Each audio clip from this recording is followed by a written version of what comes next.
అమ్మ నమస్కారం అమ్మ. నమస్కారం అండి. అమ్మ కాలసర్ప దోషాలు అంటే సర్పదోషాలు అంటే ఏమిటి? అవి ఎలా ఉంటాయి? అవి ఎలా తొలగించుకోవచ్చమ్మా? సర్పదోషాలు అంటే మన పుట్టిన టైంని బట్టి జాతకపరంగా అవి జ్యోతిష్య పండితులు ఉమ్, జాతక పరిశీలన చేసి ఆ జాతకం ఉంటేనేనండి, పుట్టిన టైం కరెక్ట్గా ఉంటేనే ఇవి తెలుస్తాయి. అది మటుకు అందరూ గ్రహించుకోవాలి. ఉమ్, మన పేరుని బట్టి జాతకం అనేది మటుకు అది అసలు సంబంధం లేదు. మనం ఏదో నక్షత్రంలో పుడతాం, ఏదో లగ్నంలో పుడతాం, ఏదో మనకి పేరు అవాళ పెద్దల పేరు ఏదో దేవుడి పేరు ఏదో పెట్టుకోవాలని పెడతారు. కాబట్టి నామం ప్రకారం జాతకం అనేది అది నమ్మదగ్గ విషయం కాదు. ఉమ్, మనం పుట్టిన టైం కనుక కరెక్ట్గా ఉంటే జాతక ఫలితం వస్తుంది. ఆ జాతకంలో సర్పదోషాలు ఉన్నాయా, లేకపోతే ఏమన్నా కుజు దోషాలు ఉన్నాయా, లేకపోతే కాలసర్ప దోషాలు ఉన్నాయా, మాతృకా దోషాలు ఉన్నాయా, పితృకా దోషాలు ఉన్నాయా అనేవి ఈ జాతకం చక్రంలోనే మనకు తెలుస్తుంది. అది జ్యోతిష పండితులే అది చెప్పగలరు. వాళ్ళు పరిశీలన చేయటం వల్లే తెలుస్తుంది. ఈ సర్పదోషాలు అనేవి జాతకపరంగానే వచ్చాయి అని అంటే ఎలా వస్తాయంటే పితృదోషాల వల్ల కానీ, పితృశాపాల వల్ల కానీ, లేకపోతే పుట్టలు చదును చేసి ఇళ్ల నిర్మాణం చేయటం వల్ల కానీ, ఒక రైతు పొలాన్ని దున్నేటప్పుడు కలువుల్లో ఉన్న పాములకి హాని జరగటం వల్ల కానీ, ఆడవాళ్ళు నెలసరి టైంలో మనం వాడిన ఆ వస్త్రాలని ఎక్కడ పడితే అక్కడ పడేయటం, ఇదివరకు అంతే కదండి, జాగ్రత్తలు లేవు కదా, అట్లా పడేయటం వల్ల కానీ ఈ సర్పదోషాలన్నీ వర్తిస్తాయి.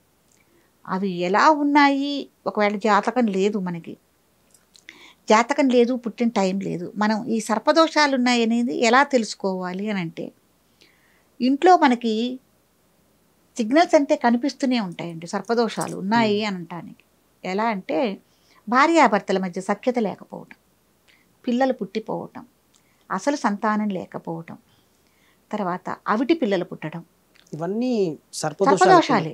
సర్పదోషాలే. తర్వాత ఇంట్లో నలుగురు సభ్యులున్నా కూడా నలుగురికి కుటుంబ సభ్యులకు పడదు, ఎడ్డమెంటు తడ్డమంటూ ఉంటారు, అది పడదు. తర్వాత ఎంత సంపాదించినా నెల వచ్చేసరికి డబ్బులు నిలవపడకపోవటం, ఇవన్నీ సర్పదోషాలు అన్నట్టు.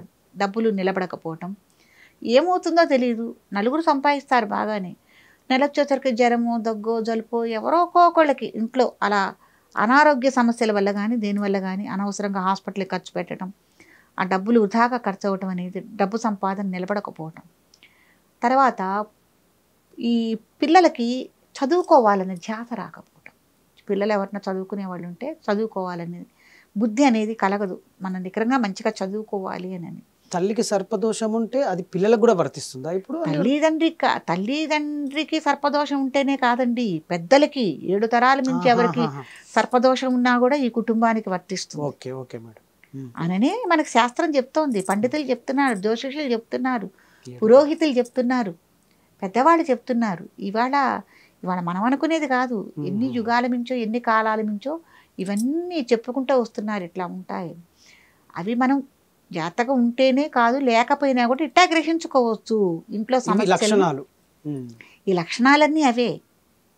తర్వాత ఏదైనా ఈ మధ్య ఏంటంటే విదేశయానం ఎవరైనా వెళ్ళి చదువుకోవాలన్నా ఉద్యోగం చేయాలన్నా కూడా అది మనకి రాకపోవటం, వీసా అనేది ఇప్పుడు పెద్ద సమస్య కదా, అది రాకపోవటం, ఇట్లాంటి సమస్యలన్నీ కూడా మనకి ఇవి సర్పదోషాల కిందే మనం పరిగణనలోకి తీసుకోవాలి.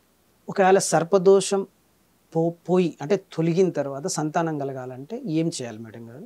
సర్పదోషం తొలగి అంటే జాతకం ఉంటే చూపించుకోండి, లేదు అనుకుంటే మీకు సంతానం లేదు, లేకపోతే గర్భస్రావాలు అవుతున్నాయి, అసలు పిల్లలు లేరు ఏమండి, లేకపోతే ఇంట్లో ఎవరైనా అవిటి పిల్లలు పుట్టున్నారు, అవి అవిటి పిల్లలు పుట్టడం అనేది కూడా ఆతరంలో కూడా జరుగుతూ ఉంటుంది. ఇవన్నీ మనం గ్రహించుకోవాలి. గ్రహించుకుని ఏమి చేయాలి రెమెడీ అంటే పెద్దల సలహాలను అనుసరించి మనం దానికి తగ్గ పరిహారాలు, జాతకరీత్యా మనకి ఏ ఏ గ్రహాలైతే ఈ సంతాన విషయంలో మనకు ఆటంకాలు కలిగిస్తున్నాయో వాళ్ళకి తగిన విధంగా జపం, హోమాది కార్యక్రమాలు, తర్పణ కార్యక్రమాలు, వారికి ఇవ్వవలసిన దానాలు, తర్వాత ఈ నాగప్రతిష్ఠ కార్యక్రమాలు, ఇవన్నీ చేయించుకోవటం వల్ల అనేక మంది సంతానం అందిన వాళ్ళు చాలామంది ఉన్నారు. చేయవలసిన కార్యక్రమం అయితే ఇది. మేడం గారు, ఇప్పుడు ఇది సర్పదోషం ఉందని తెలిసింది, దోష నివారణ చేయించాలనుకుంటున్నాం, అది ఎక్కడ చేయించుకుంటే బాగుంటుంది? అంటే సుప్రసిద్ధ ఒక ప్రత్యేకమైనటువంటి క్షేత్రం ఉంటుందా, లేకుంటే మన ఇంటి దగ్గర ఉన్నటువంటి సమీప మందిరాల్లో ఉంటాయి కదా అక్కడ కూడా చేయించుకోవచ్చా? లేదండి, దీనికి ప్రత్యేకంగా ఒక క్రతువు, ఒక వేదాల్లోంచి తీసుకున్న ఒక ధర్మాచరణగా మనం ఇది చేస్తోంది కాబట్టి ఎక్కడ పడితే అక్కడ చేసే అవకాశం మనకి లేకపోవచ్చు, ఉండదు నాకు తెలిసి. ఎందుకంటే ఒక పద్ధతిగా వెళ్ళేది ఇది. రోజు దైనందికంగా చేసే పూజాది కార్యక్రమాలు ఒక గుళ్ళో చేసుకోవటం వేరు. ఈ సర్పాలకు సంబంధించింది కానీ ఈ విశేష పూజలు వ్రతాలు కానీ ఏదైనా కూడా మనం ఒకచోటే పర్టికులర్గా ఇది చేస్తున్నారని మనకు తెలుస్తుంది. అక్కడే మనం చేయించుకోవటం అనేది ఒక పద్ధతి అన్నమాట. వాళ్ళైతేనే చేస్తారు, మనంతరగా మనం ఎక్కడ పడితే అక్కడ చేసుకునేది. ఇక్కడ మన ఉభయ రాష్ట్రాల్లో ఎక్కడ, మన తెలంగాణ రాష్ట్రంలోనైనా ఎక్కడున్నాయి మేడం అటువంటి ఇప్పుడు సర్పదోష నివారణ చేయించుకునే పూజ? చాలా చోట్ల చేస్తున్నారండి సర్పదోష నివారణకి పూజ. ఈ సర్పదోష నివారణ పూజలో రకరకాలు ఉన్నాయి. ఆశ్లేషాబలి పూజని, అదేంటి సర్ప సంస్కారం అని, తర్వాత నారాయణ బలి అని, నాగప్రతిష్ఠలని, ఇట్లా రకరకాలుగా ఉన్నాయి కార్యక్రమాలు. అది వాళ్ళకి కర్తలకి ఏదైతే అవసరమో అదే చేయించుకోవాలి. అన్ని కార్యక్రమాలు అన్నీ చేయించుకునేది కావు. నాగప్రతిష్ఠ అనేది మటుకు ఎవరైనా చేయించుకోవచ్చు.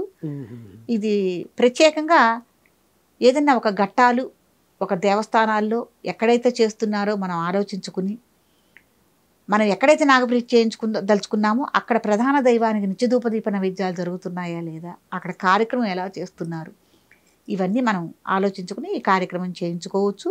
ముఖ్యంగా ఇప్పుడైతే మన పీఠంలో ఈ నాగప్రతిష్ఠా కార్యక్రమాలు యథావిధిగా మండపారాధన దగ్గర నుంచి, గణపతి పూజ నవగ్రహ పూజ దగ్గర నుంచి హోమంతో సుద్ధా నాగప్రతిష్ఠా కార్యక్రమాలు చేయటం జరుగుతోంది. విశేషంగా 1800 నాగప్రతిష్ఠలు శ్రీధరి పీఠంలో చేయటం జరిగింది. ముఖ్యంగా సంతాన విషయంలో విశేషమైన ఫలితాలు ఉన్నాయండి. అందరికీ ఎక్కువగా కమల పిల్లలే పుట్టడం కూడా అక్కడ విశేషం. ఓకే మేడం, చాలా చక్కగా వివరించారు సర్పదోషాల గురించి. ధన్యవాదాలు మేడం. మంచిదండి.